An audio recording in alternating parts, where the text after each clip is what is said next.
Jadi minggu-minggu ini Kota Pati trending di beberapa media, dari media cetak maupun online. Dari meningkatnya COVID di Pati, banyaknya zona-zona merah di Kecamatan Pati, sampai munculnya AHPS Pati. Tapi di sini saya mau membahas yang PSG Patinya aja.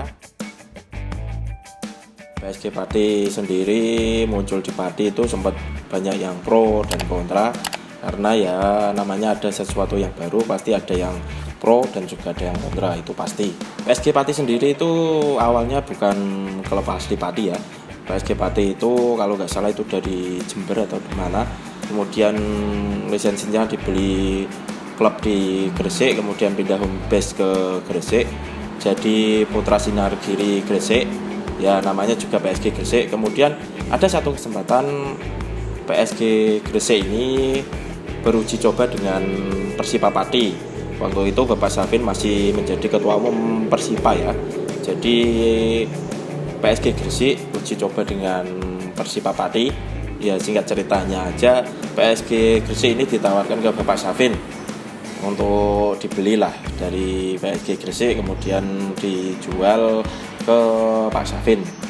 Sebelum benar-benar resmi diambil alih oleh Pak Safin ya, waktu itu di Pati sendiri di kalangan pecinta bola ada yang pro, ada yang kontra, karena dikabarkan Persipa itu mau membeli lisensi PSG Gresik, karena otomatis dong karena PSG Gresik ini sedang bermain di Liga 2 karena baru promosi dari Liga 3 ke Liga 2. Jadi otomatis kalau PSG Gresik ini dibeli lisensinya kan Persipa otomatis naik kasta.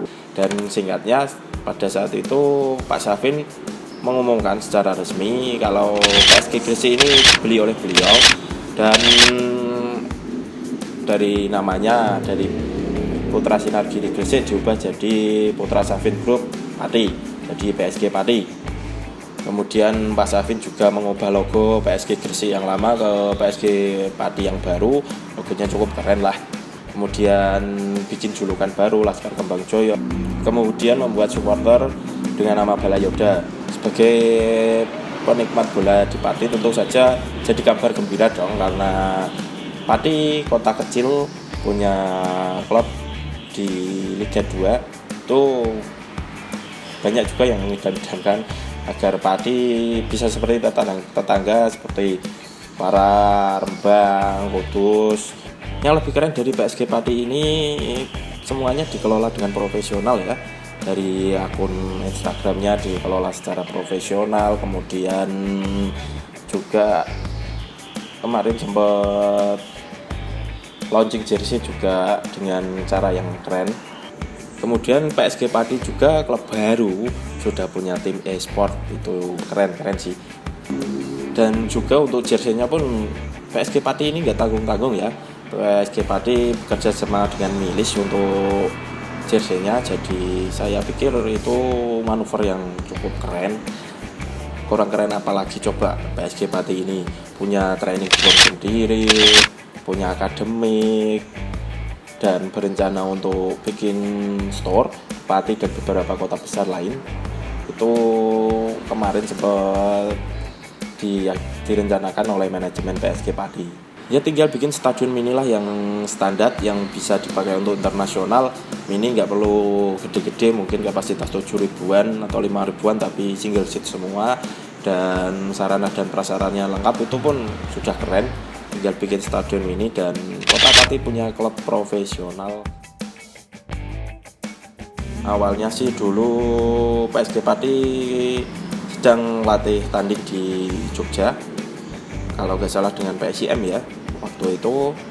Kemudian ada pertemuan antara sang YouTuber dengan Bapak Safin, dan tentunya bikin penasaran dong para pecinta bola di Pati dan para fans Balayoda ini, apa sang YouTuber ini mau berinvest di PSG Pati ataupun mau membeli. Karena sebelum YouTuber ini bertemu dengan Pak Safin kan Raffi kan sudah beli Cilegon itu. Jadi muncul banyak pertanyaan, apakah cuma invest atau membeli PSG Pati ini. Dan tiba-tiba berseliweran di media sosial muncullah logo AHPS Pati. Waktu minggu-minggu kemarin ya, itu logonya muncul berseliweran di sosial media. Dengan kemunculan logo AHPS Pati ini di sosial media pun banyak masyarakat yang bingung, apakah AHPS Pati ini klub sendiri atau AHPS Pati ini akuisisi dari PSG Pati. Banyak masyarakat yang bingung, dan dari pihak manajemen PSG Pati tidak ada tanggapan, dan waktu itu juga si YouTuber juga belum memberikan tanggapan apakah ini klub baru ataupun ini hasil akuisisi dari PSG Pati, belum ada tanggapan. Jadi banyak pertanyaan yang timbul di kepala para pecinta bola Pati. Awalnya sih saya mengira kalau PS Pati ini klub sendiri ya, yang akan berlaga di Liga 3 dari regional Jawa Tengah dan berhome base di Pati. Saya pikirkan gitu, PSG Pati sendiri, kemudian AHPS Pati itu sendiri, tapi dikelola oleh satu manajemen. Ya intinya dua klub berbeda, cuma satu manajemen. Tapi ternyata AHPS Pati ini hasil akuisisi PSG Pati. Itu yang bikin kaget semua masyarakat di Pati ya, termasuk saya. Karena saya pikir kan ini klub baru dibeli Bapak Safin, masa sih bakal dijual begitu aja, belum juga main secara resmi kok sudah dijual. Kan pikir saya seperti itu, gak mungkin lah. Tapi ternyata PSG Pati diakuisisi oleh YouTuber jadi AHPS Pati. Setelah mengakuisisi PSG Pati ini ya, sang YouTuber mengubah dari logo, kemudian nama tentunya, dan nama supporter. Saya pribadi sih kalau memang untuk kemajuan sepak bola Pati sih nggak masalah, cuma ya yang agak disayangkan ya itu kenapa harus diubah semua, dari nama, logo, julukan, nama supporter juga diubah. Itu ya sangat disayangkan ya.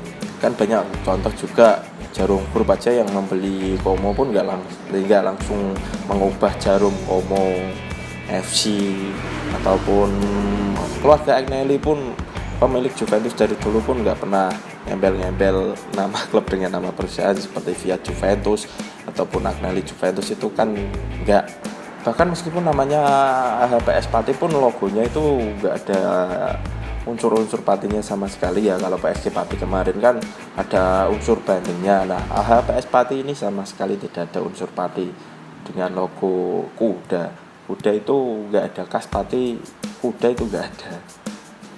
Dari deretan artis lah yang mengakuisisi klub sih, paling benar menurut saya ya Gading Martin, karena membeli Persikota pun tanpa mengubah identitas klub. Itu yang salut dan keren ya. Meskipun itu hak mereka juga ya, yang mereka yang beli, mereka yang uang mereka, tapi ya cuma disayangkan aja. Karena menurut saya branding PSG Pati ini sudah bagus, dari pengelolaan Instagram, pengenalan pemain itu sudah bagus, dan PSG Pati pun sudah mulai diterima di kalangan pecinta bola Pati. Kalau tiba-tiba berubah kayak gitu kan sangat disayangkan aja. Ya mungkin ya memang sih untuk satu musim ini bakalan tetap pakai nama PSG Pati, tapi kan nantinya juga berubah jadi AHPS Pati. Dan juga sih yang kasihan beberapa pemain yang sudah dikontrak kemarin ya, apakah akan dilanjut ataupun beberapa akan di-cut, diputus kontrak ya belum tahu juga. Karena memang kalau diperhatikan dari berita-berita akhir-akhir ini kan yang dikontrak itu pemain yang pernah berlabel timnas dan punya nama lah ya, banyaklah pemain yang punya nama yang direkrut AHPS Pati ini, seperti Nur Hidayat, Zulham Zamron, Zico juga. Itu kan pemain-pemain punya nama. Nah, putra-putra Pati yang kemarin direkrut ini apakah akan punya kesempatan atau enggak, itu yang jadi pertanyaan saya.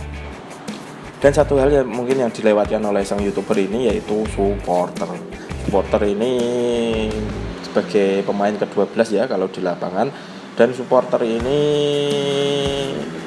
yang menambah pendapatan klub dari tiket masuk, merchandise.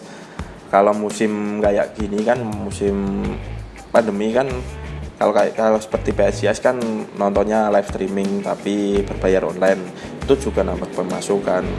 Nah itu mungkin yang agak terlewat dari sang YouTuber, karena supporter itu bagian terpenting dari sebuah klub sepak bola. Karena klub sepak bola tidak butuh fans jempol ya yang cuma pengen mendapatkan iPhone gratis, iPhone giveaway, tapi klub sepak bola itu butuh seorang supporter. Supporter kalau di dalam stadion itu sangat-sangat membantu ya. Kalau nonton langsung di dalam stadion pasti kerasa lah gimana atmosfer pertandingan, dengan adanya teriakan dari para supporter pasti bisa merasakan kalau pernah nonton di stadion. Dan tentunya supporter ini mendukung itu entah laga kandang ataupun laga tandang, itu yang perlu, apalagi kalau laga tandang. Dan ada hal lagi yang mengganjal, apakah HPS Pati ini bakal lama di Pati? Kita kan belum tahu karena dari logonya aja nggak ada khas Pati, cuma namanya ada yang ada Patinya, cuma kita kan belum tahu apakah akan lama di Pati atau enggak, atau 1 musim 2 musim kemudian pindah home base ke ibu kota, kita juga nggak tahu. Itu yalah yang masih mengganjal di pikiran saya. Jadi mungkin ada beberapa orang yang bilang kalau semua akan bersifat pada waktunya. Sekian dulu untuk sedikit cerita tentang PSG Pati ke AH Pati. Ya semoga aja lama ya HPS Pati ini di Pati ataupun bisa selamanya. Oke, sekian dulu. Tetaplah bahagia dan membahagiakan. Ciao.